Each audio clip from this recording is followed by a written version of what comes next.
മദീനയിലെ പ്രവാചക പള്ളിയിൽ കാണാതാകുന്ന കുട്ടികളെ കണ്ടെത്താൻ സുരക്ഷാ വളകൾ ഏർപ്പെടുത്തി.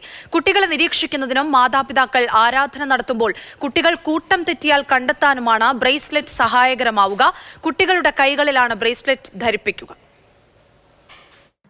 നഷ്ടപ്പെട്ട കുട്ടികളെ കണ്ടെത്തുവാൻ കുടുംബങ്ങളുടെ രജിസ്റ്റർ ചെയ്ത മൊബൈൽ ഫോണിലേക്ക് വെരിഫിക്കേഷൻ കോഡ് വഴി വിവരങ്ങൾ ലഭ്യമാക്കുന്നതാണ് സംവിധാനം. ഇതുവഴി മദീനയിലെ പ്രവാചക പള്ളി സന്ദർശിക്കുന്ന മാതാപിതാക്കളെ അകമ്പടി സേവിക്കുന്ന കുട്ടികളെ എളുപ്പത്തിൽ കണ്ടെത്തുവാനാകും. തിരക്കിനിടയിൽ പലപ്പോഴും കുട്ടികളെ കൈവിട്ടു പോകാറുണ്ട്. ഇത്തരമൊരു സാഹചര്യത്തിലാണ് ട്രാക്കിംഗ് ബ്രേസ്ലെറ്റുകളുടെ സേവനം സഹായകമാകുക. മദീനയിലെ പ്രവാചക പള്ളിയിൽ ഇത്തരമൊരു സേവനം ആരംഭിച്ചിട്ടുണ്ട്. നഷ്ടപ്പെട്ട കുട്ടികളെ കണ്ടെത്തുവാൻ കുടുംബങ്ങളുടെ രജിസ്റ്റർ ചെയ്ത മൊബൈൽ ഫോണിലേക്ക് വെരിഫിക്കേഷൻ കോഡ് വഴി വിവരങ്ങൾ ലഭ്യമാക്കുന്നതാണ് സംവിധാനം.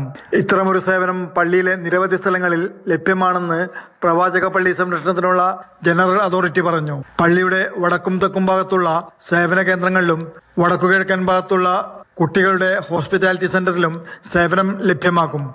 Jafar Ali Palakkode, Mathrubhumi news, Jeddah.